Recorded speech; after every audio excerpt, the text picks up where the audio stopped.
السلام عليكم كلنتي وعنا wanaagsan daawadayaal jimca wanaagsan ku soo dhawaada barnaamijka arooriye baxsan oo subax waliba aad ka daawataan Shakaal TV marka laga reebo maalmaha Sabtida iyo Axadda barnaamijka hadii uu rabiraale ka noqdo waxaad la socodsiin doonaa anigoo Cali Sheekh Ibraahim qodobada aad ku daawan doontaan waxaa kamid ah madaxweynaha dalka Ruushka Vladimir Putin oo aqalka Kremlin-ka kula kulmay dhigiisa Azerbaijan iyo sidoo kale ra'iisul wasaaraha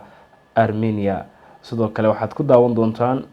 maxkamad la saaro dadka lagu eedeeyay dambiyada argagixisada oo ku taala dalka Pakistan oo 16 kamid ah taageerayaashii hore aan iraahday taageerayaasha ra'iisul wasaarihii hore ee dalkaasi Imran Khan ku wareejisay ciidamada militariga sidoo kale waxaad ku daawan doontaan dawladaha Mareykanka Qatar iyo UK ayaa ku dhawaaqay dhaqaale cusub oo la siinayo dawladda Soomaaliya qodobadaas iyo kuwa kale oo faahfaahsan ayaad ku daawan doontaan daqiiqadaha uu barnaamijka hawada ku jiro insha Allah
markale isku soo noqod wanaagsan daawadayaal aan ku bilownay madaxweynaha dalka Ruushka Vladimir Putin ayaa aqalka Kremlin-ka waxa uu kula kulmay dhigiisa Azerbaijan Ilhan Aliyev iyo sidoo kale ra'iisul wasaaraha wadanka Armenia Nikol Pashinyan fikradeyda inkastoo xaqiiqda ah in wali ay jiraan dhibaatooyin xaaladu waxay ku soo kordhaysaa dhinaca xalinta ayuu yiri Putin koor kulanka kaas oo ka dhacay dhinaca madasha midowga dhaqaalaha ee Eurasia Putin waxa uu sheegay in mid kamid ah meelaha u baahan shaqada ay qusayso isgaarsiinta gaadiidka taas oo uu sheegay inay ku lug leedahay arrimo aan la xalin oo dabiiciga farsamada mawduucan si faahfaahsan ayaan uga wada hadalnay arinta erey bixinta dabcan ereyada ka dambeeya waa in la helo fahan sax ah oo ku saabsan xaqiiqooyin iyo dhacdooyin kadib saxiixa dukumeentiyada quseeya ayuu yiri isagoo intaas ku daray inay yihiin caqabado laga gudbi karo koor kulanka Putin waxa uu wada hadallo gooni ah uu la yeeshay Ilhan Aliyev iyo sidoo kale Nikol Pashinyan isagoo kala hadlay xiriirka labada dal ee Ruushka iyo dalalkooda iyo sidoo kale arrimo ku saabsan sidii caadiga ahayd ee Azerbaijan iyo Armenia xiriirka u dhaxeeya labada jamhuuriyadood ee hore ee Soofiyeedka ka wada tirsanaa ayaa ah mid kacsanaa tan iyo 1991 markaas oo ciidamada Armenia ay qabsadeen Nagorno-Karabakh dhul caalami ah oo loo aqoonsan yahay inuu yahay qayb kamid ah wadanka Azerbaijan iyo 7 gobol oo ku xiga sanadkii 2020 dagaal qaatay 44 maalmood ayaa Azerbaijan waxay ku xoreysay dhowr magaalo iyo tuulooyin iyo degmooyin oo ay ka qabsatay Armenia heshiiskii nabadeed ee Ruushka garwadeenka ka ahaa ayaa guulo looga xusay Azerbaijan inkastoo ay socdaan wada hadallo ku saabsan heshiis nabadeed oo u dhaxeeya Baku iyo Yerevan xiisadaha u dhaxeeya wadamada dariska ah ayaa kordhay bilihii la soo dhaafay ee marinka Lachin oo ah marinka kaliya ee dhulka ee siinaya Armenia marin u helka gobolka Nagorno-Karabakh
dowladaha Mareykanka, UK iyo Qatar ayaa ku dhawaaqay dhaqaale cusub oo la siinayo dowladda Soomaaliya.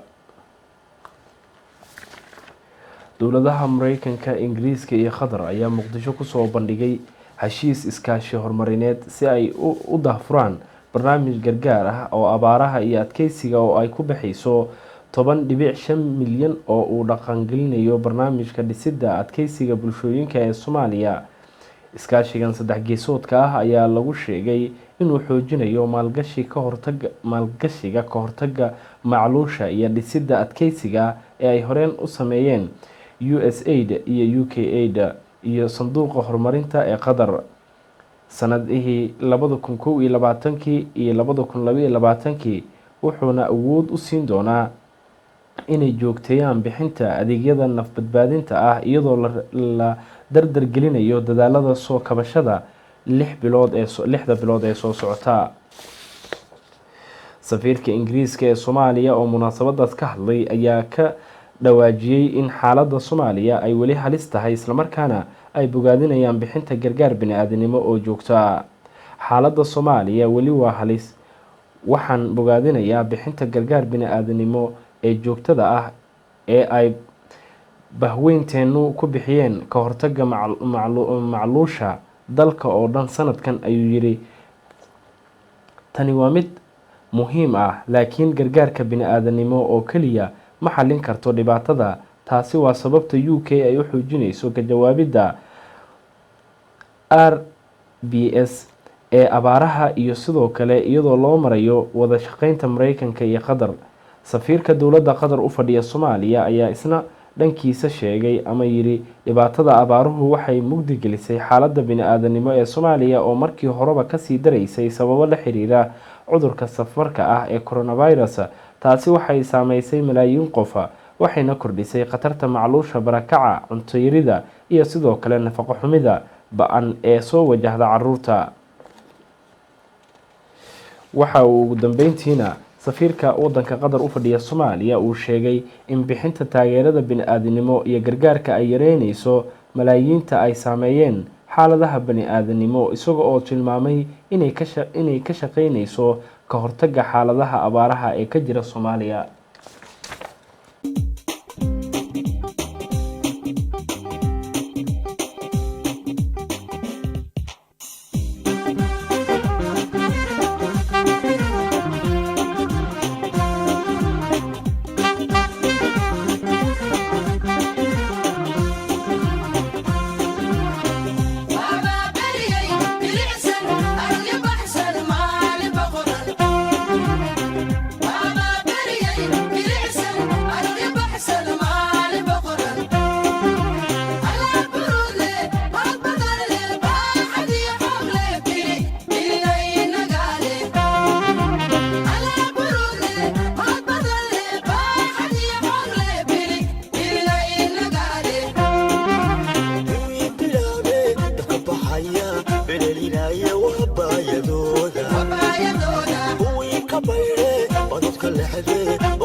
Wagaaga daawadayaal, weli waxaanu ku jirnaa qeybaha dhexe ee barnaamijkeena Arooriye Baxsan.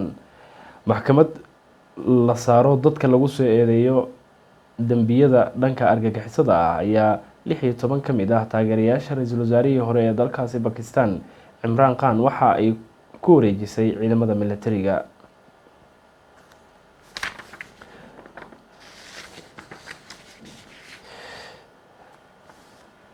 maxkamadda la saaro dadka loo haysto falalka argagixisada ah oo ku taala Pakistan ayaa ciidamada militariga ku wareejisay 16 ka mid ah taageerayaasha ra'iisul wasaarihii hore ee Pakistan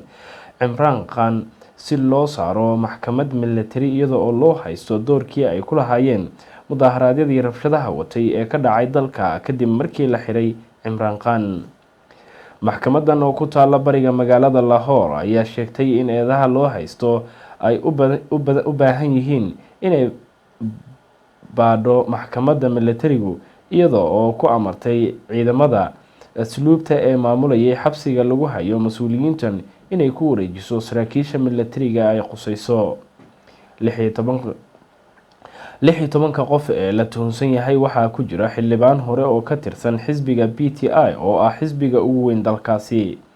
Imran Khan ayaa dhaleeceeyay go'aanka taageerayaashiisa lagu saarayo maxkamadda militariga isaga oo sheegay in weerar lagu soo qaaday xisbigiisa taas oo looga dan leeyahay in lagu burburiyo. waxa uu sheegay in la xiray in ka badan 10,000 oo shaqaalaha xisbiga ah oo ay ku jiraan hogaankii sare halkaasi oo qaarkood ay jirdil la kulmeen.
waagaaga daawadayaal waxaan soo gaarnay qaybihii dambe ee barnaamijka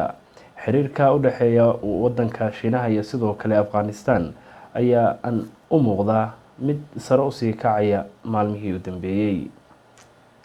inkastoo aanay danjirayaal badani ay ku sugneen caasimadda dalka Afghanistan ee Kabul, haddana danjiraha Shiinaha Wang Yi ayaa u muuqda mid aad u mashquula. toddobaadkan Wang wuxuu la kulmay ilaa 3 wasiir oo ka mid ah xukuumadda Taliban. wasiirada uu la kulmay waxaa ku jira 2 wasiir oo ay si gaar ah u diidan yihiin diblomaasiyiinta reer galbeedku, sida wasiirka arrimaha gudaha Sirajuddin Haqqani oo Mareykanku madaxiisa uu dul dhigay $10 milyan iyadoo loo haysto falal argagixiso, iyo sidoo kale Nida Mohammed oo isna ah wasiirka waxbarashada sare, kaas oo loo haysto amarkii uu ku bixiyay inaanay habluhu ka qaybgelin ama aysan ka qaybgeli karin waxbarashada jaamacadaha. si taas la mid ah, danjiraha Taliban u fadhiya Shiinaha Sayid Muhyiddin ayaa isna kulamo joogto ah la leh mas'uuliyiinta Shiinaha iyo weliba hay'adaha kale ee dalkaasi ka dhisan. Shiinaha ayaa ka mid ah dalal kooban oo nooc aqoonsi diblomaasiyadeed ah u fidiyay Taliban. Shiinuhu uma aqoonsana Taliban oo kaliya inay yihiin xukuumadda sharciga ah ee dalkaasi ka talisa, balse waxa kale uu la macaamilaa sidii saaxiib dhow oo dhinaca amniga, ganacsiga iyo sidoo kale maalgashigaba.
wagaaga daawadayaal, intaasi waxaan kusoo gabagabeynaynaa barnaamijkeena aruuriye baxsan. waxaana barnaamijkeedii la socodsiinayay anigoo Cali Sheekh Ibraahim. Cabdiraxmaan Atoore ayaa dhanka farsamada inoo fadhiyay.